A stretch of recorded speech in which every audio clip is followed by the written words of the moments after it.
Welcome to प्रहार classes guys. मेरा नाम है चंदन त्रिपाठी और आज की वीडियो में हम लोग डिस्कस करने वाले हैं 5 नवंबर से लेके 11 नवंबर तक के जो इम्पॉर्टेंट करंट अफेयर्स की वीडियो है उसको, यानी वीकली आज हम रिवीजन करने वाले हैं। मंडे को हम रिवीजन करते हैं। इसमें हमारा पहला सीरीज होता है डेज एंड इवेंट्स का। तो अंतर्राष्ट्रीय स्वयंसेवक दिवस मनाया गया है 5 दिसंबर को। भारतीय नौसेना दिवस मनाया गया है 4 दिसंबर को। केंद्रीय श्रम मंत्री ने ईएसआईसी की 189वीं बैठक की अध्यक्षता की है। कहाँ पर हुई है ये? नई दिल्ली में बैठक हुई है। 5 दिसंबर 2022 को 65वां स्थापना दिवस मनाया है डीआरआई ने। डीआरआई एक बॉडी है, डायरेक्टरेट ऑफ रेवेन्यू इंटेलिजेंस। ये मिनिस्ट्री ऑफ फाइनेंस के यानी वित्त मंत्रालय के अंतर्गत आता है। इसके बाद आर वेंकटा रमन की 109वीं जयंती मनाई गई है 4 दिसंबर 2022 को। अंतर्राष्ट्रीय नागरिक विमानन दिवस मनाया गया है 7 दिसंबर को। रोम इटली में आयोजित किया जाएगा अंतर्राष्ट्रीय बाजरा वर्ष 2023 का उद्घाटन समारोह। तो दो चीज़ इसमें इंपॉर्टेंट, अंतर्राष्ट्रीय बाजरा दिवस कब मनाया जा रहा है? 2023 में। कहाँ पर इसका उद्घाटन हुआ है? रोम इटली में इसका उद्घाटन हुआ है। अगला हमारा है डॉक्टर BR अम्बेडकर की 66वीं पुण्यतिथि मनाई गई है 6 दिसंबर को। राजस्थान में 5 दिसंबर को मनाया गया पराक्रम दिवस। विश्व मृदा दिवस मनाया जाता है 5 दिसंबर को। 10 दिसंबर को मनाया गया है मानवाधिकार दिवस, विश्व मानवाधिकार दिवस। पराक्रम दिवस जो 5 दिसंबर को मनाया गया था राजस्थान में, उसी के तहत एक लोंगेवाला की लड़ाई लड़ी गई थी। उसकी 91वीं वर्षगांठ मनाई गई है। कहाँ पर लोंगेवाला की 91वीं वर्षगांठ मनाई गई है ये आप लोग कमेंट सेक्शन में बताएंगे। एक है लद्दाख, इसका ऑप्शन है, एक जम्मू कश्मीर, एक नॉर्थ ईस्ट। तो इन तीनों में से आपको बताना है। इसके बाद अंतर्राष्ट्रीय भ्रष्टाचार विरोधी दिवस मनाया गया है 9 दिसंबर को। जनवरी 2023 में इंदौर में 17वें प्रवासी भारतीय दिवस की मेजबानी करेगा भारत। तो प्रवासी भारतीय दिवस क्यों मनाया जाता है? क्योंकि गांधी जी इसी दिन साउथ अफ्रीका से वापस आए थे, ये आप लोग याद रखिएगा। 6 दिसंबर 2022 को मनाया गया है मैत्री दिवस। क्यों मनाया गया है ये आप लोग कमेंट सेक्शन में बताएं, हम लोग डिस्कस किए हुए हैं इसको। सशस्त्र सेना झंडा दिवस मनाया गया है 7 दिसंबर को। एनएससी ने लॉन्च किया है Nifty Bharat brand index. Nifty Bharat brand index किसने लॉन्च किया है? एनएससी ने। इसका फुल फॉर्म क्या है? National stock exchange. और एनएससी का जो है हेडक्वार्टर है वो नई दिल्ली में है। इसके बाद चेन्नई मेट्रो ने कनेक्टिविटी सुधार के लिए एडीबी यानी एशियन डेवलपमेंट बैंक से 780 मिलियन डॉलर ऋण की मंजूरी प्राप्त की है, ये आप लोग याद रखिएगा। भारत का पहला सिक्योरिटी बॉन्ड बीमा उत्पाद लॉन्च किया जाएगा, ये भी हेडलाइन में था, तो आप लोग याद रखिएगा। भारतीय रिजर्व बैंक ने रेपो दर में 35 आधार अंकों की बढ़ोतरी की है, ये आप लोग याद रखिएगा। क्यों बढ़ोतरी की है? इन्फ्लेशन से टैकल करने के लिए रेपो दर में बढ़ोतरी की जाती है, और इन्फ्लेशन जब कम होता है तो रेपो दर घटा दिया जाता है। इन्फ्लेशन अगर ज़्यादा होता है तो रेपो दर बढ़ा दिया जाता है, ये आप लोग याद रखिएगा।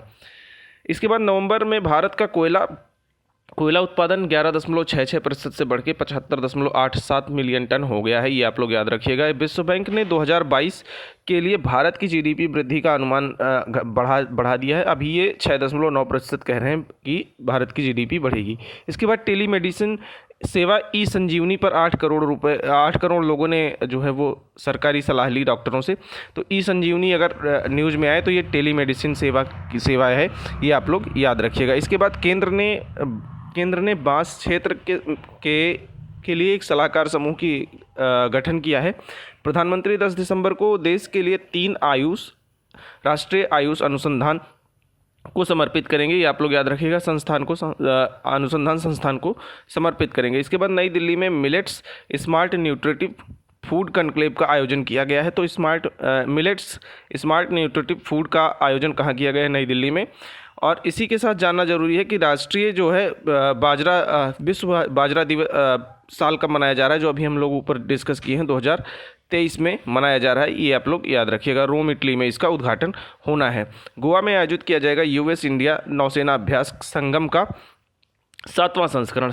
अभ्यास संगम किसके बीच हो रहा है? भारतीय नौसेना और US की नौसेना के बीच हो रहा है। इसमें INS अभिमन्यु पार्टिसिपेट कर रहा है। कल हम लोगों ने इसके बारे में डिस्कस किया था। इसके बाद प्रेसिडेंट्स स्टैंडर्ड्स एंड कलर के नए डिजाइन का अनावरण किया गया है, ये भी आप लोग याद रखिएगा। कॉक्स बाजार बांग्लादेश में IFR 2022, ये 22 का मतलब 2022 है। भाग लेने में भारतीय नौसेना के जहाज गए हुए हैं। इसके बाद 9वीं विश्व आयुर्वेद कांग्रेस और आरोग्य एक्सपो 2022 का उद्घाटन कहाँ हुआ है? गोवा में हो रहा है, ये आप लोग याद रखिएगा। इसरो करेगा लद्दाख में के लिए स्थानिक डेटा इंफ्रास्ट्रक्चर जियो पोर्टल विकास करने में योगदान करेगा। इसके बाद डॉक्टर मनसुख मंडाविया ने नई दिल्ली में FAI वार्षिक संगोष्ठी का उद्घाटन किया है। अनुराग ठाकुर ने भारत के पहले ड्रोन प्रशिक्षण सम्मेलन का उद्घाटन किया है। कहाँ पर किया है ये बहुत इंपॉर्टेंट है, आप लोग कमेंट सेक्शन में बताएंगे, मैंने इसको डिस्कस किया हुआ है। 12 दिसंबर को आयोजित किया जाएगा प्रधानमंत्री राष्ट्रीय शिक्षुता मेला, ये आप लोग याद रखिएगा। प्रधानमंत्री शिक्षुता मेला में कौन कौन पार्टिसिपेट कर सकता है? क्लास 5th से लेकर 12th तक के पास लोग इसमें पार्टिसिपेट कर सकते हैं। ग्रेजुएट भी पार्टिसिपेट कर सकते हैं। ITI होल्डर पार्टिसिपेट कर सकते हैं। इसका मतलब ये है कि प्रधानमंत्री राष्ट्रीय प्रशिक्षुता मेला में जॉब जनरेशन की बात की जाएगी, यानी एम्प्लॉयमेंट जनरेशन की बात की जाएगी। इसके बाद अडानी ग्रीन बनी है दुनिया की सबसे बड़ी पवन सौर हाइब्रिड पावर डेवलपर, ये भी आप लोग याद रखिएगा, कल की ही न्यूज़ है। ट्राई ने कॉलिंग नेम प्रेजेंटेशन सादर करण्याचा प्रस्ताव इसने दिया है। ये शायद महाराष्ट्र में लिख दिया गया है, मेरे दोस्त बनाते हैं इसमें। भारत ने 21 ग्रीनफील्ड हवाई अड्डे स्थापित करने की सैद्धांतिक मंजूरी दी है, ये भी आप लोग याद रखिएगा। इसके बाद KV साजी नाबार्ड के नए अध्यक्ष नियुक्त किए गए हैं। नाबार्ड की स्थापना कब हुई थी? 5 नवंबर 1982 को नाबार्ड की स्थापना हुई थी। इसके बाद मिनेश सी शाह NDDB के प्रबंध निदेशक नियुक्त किए गए हैं। NDDB मतलब नेशनल डेयरी डेवलपमेंट बोर्ड, इसकी जो स्थापना किए थे वार्गीस कुरियन जी ने किया था 1965 में, और इसका हेडक्वार्टर जो है वो आनंद गुजरात में है, ये भी आप लोग याद रखिएगा। न्यूयॉर्क के फेडरल रिजर्व बैंक की पहली उपाध्यक्ष नियुक्त की गई हैं सुष्मिता शुक्ला, ये भारतीय मूल की हैं, ये भी आप लोग याद रखिएगा। भूपेंद्र पटेल बनेंगे 12 दिसंबर को गुजरात के नए मुख्यमंत्री। इसके बाद दीना बोलुआर्टे बनी पेरू की पहली महिला राष्ट्रपति। तो कौन पेरू की पहली महिला राष्ट्रपति बनी? Dina Boluarte. इसके के बाद स्पेस टेक इनोवेशन प्लेटफॉर्म स्थापित करने के लिए इसरो और सोशल अल्फा के बीच समझौता हुआ। तो इसरो और सोशल अल्फा के बीच किसके लिए समझौता हुआ? स्पेस टेक इनोवेशन प्लेटफॉर्म स्थापित करने के लिए इसके बीच समझौता हुआ। इसके बाद RBI ने मालदीव मौद्रिक प्राधिकरण के साथ मुद्रा विनिमय के समझौते पर हस्ताक्षर किया है। PFC ने किया वित्त वर्ष 2022-23 के लिए विद्युत मंत्रालय के साथ समझौता, ये भी आप लोग याद रखिएगा। NSIC ने किया है वॉलमार्ट के साथ समझौता। तो NSIC किसके साथ समझौता किया है? वॉलमार्ट के साथ समझौता किया है। वॉलमार्ट एक ऑनलाइन प्लेटफॉर्म है, जैसा कि अमेजॉन और फेसबुक है, इसी के तरीके से। भारत जर्मनी के लिए प्रवासन और गतिशीलता समझौते पर हस्ताक्षर किया है। टाटा सन्स के नए अध्यक्ष N चंद्रशेखरन ने B20 इंडिया के अध्यक्ष के रूप में नियुक्त किए गए हैं। B20 इंडिया के अध्यक्ष के रूप में कौन नियुक्त किए गए हैं? N चंद्रशेखरन, ये कौन है? टाटा सन्स के अध्यक्ष हैं। इसके बाद अरुण कुमार सिंह बने हैं 3 साल के लिए ONGC के अध्यक्ष। H कानिटकर भारतीय महिला क्रिकेट बल्लेबाज की कोच नियुक्त की गई हैं, ये भी आप लोग याद रखिएगा। Virat Kohli smart watch company noise के ब्रांड एम्बेसडर बने हैं। अरुणाचल प्रदेश में पहाड़ों में मिली है नई सॉन्गबर्ड, एक जनजाति के नाम पर इसका नाम रखा गया है। कौन सी वो जनजाति है, ये आप लोग बताइएगा। कुछ उसके बाद में सू है और आगे का आप लोग बताएंगे, ये मैं आपको ट्रिक बता रहा हूँ। कर्नाटका में येतिना होल परियोजना की लागत में 189% की वृद्धि हुई है। कितनी वृद्धि हुई इससे हमें कोई मतलब नहीं है। येतिना होल परियोजना कहाँ की है? कर्नाटक की है। किससे रिलेटेड है? पेयजल से रिलेटेड है, ये आप लोग याद रखिएगा। इसके बाद कर्नाटक कैबिनेट ने कर्नाटक युवा नीति को मंजूरी दी है, ये भी एक न्यूज़ में था। भारत के सबसे बड़े बिजनेस जेट टर्मिनल का उद्घाटन केरल में हुआ है। तो भारत के सबसे बड़े बिजनेस जेट टर्मिनल का उद्घाटन कहाँ हुआ है? केरल में हुआ है, ये आप लोग याद रखिएगा। कर्नाटक ने विश्व बैंक के साथ चर्चा की है, विभिन्न टॉपिक पर की है, जैसे एम्प्लॉयमेंट जनरेशन हुआ, पॉवर्टी एलिवेशन हुआ, इन सब पे चर्चा के लिए विश्व बैंक के साथ चर्चा किया है। कर्नाटक सरकार ने नौकरियों के लिए नया AI आधारित कौशल पोर्टल तैयार किया है। तो कौशल पोर्टल AI आधारित किसने तैयार किया है?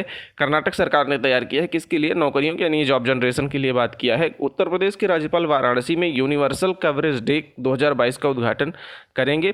यूनिवर्सल कवरेज डे का उद्घाटन कहाँ हो रहा है? सबसे पहले ये जानने वाली बात है। वाराणसी उत्तर प्रदेश में, और इसका उद्घाटन कौन कर रहा है? उत्तर प्रदेश के राज्यपाल कर रहे हैं, ये आप लोग याद रखिएगा। इसके बाद ABAR के स्वास्थ्य बीमा कार्ड का वितरण 8 दिसंबर से शुरू हुआ है। जम्मू कश्मीर में उधमपुर में 3 दिवसीय हथियार फायरिंग प्रतियोगिता हुई है संपन्न। राष्ट्रपति द्रौपदी मुर्मू उत्तराखंड के 2 दिवसीय दौरे पर रही हैं। मैसूर के वैज्ञानिक यूनेस्को ट्वास फेलो बने हुए हैं, ये आप लोग याद रखिएगा। कर्नाटक में 2000 करोड़ रुपए से अधिक निवेश प्रस्तावों को दी गई है मंजूरी। बंगाल की खाड़ी के ऊपर बना है चक्रवात मैंडूस। तो चक्रवात मैंडूस कहाँ बना है? बंगाल की खाड़ी के ऊपर बना है, ये आप लोग याद रखिएगा।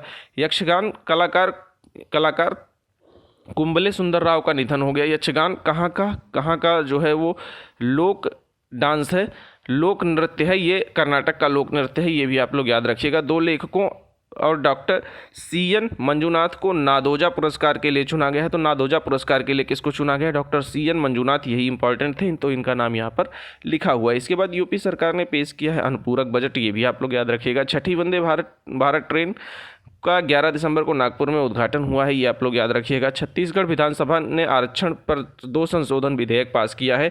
इसके बाद महाराष्ट्र करेगा अलग दिव्यांग विभाग की स्थापना, और भारत का पहला dark night sky reserve Ladakh में जल्द ही शुरू होगा, ये आप लोग याद रखिएगा। Dark night sky reserve Bharat में जल्द ही शुरू होगा।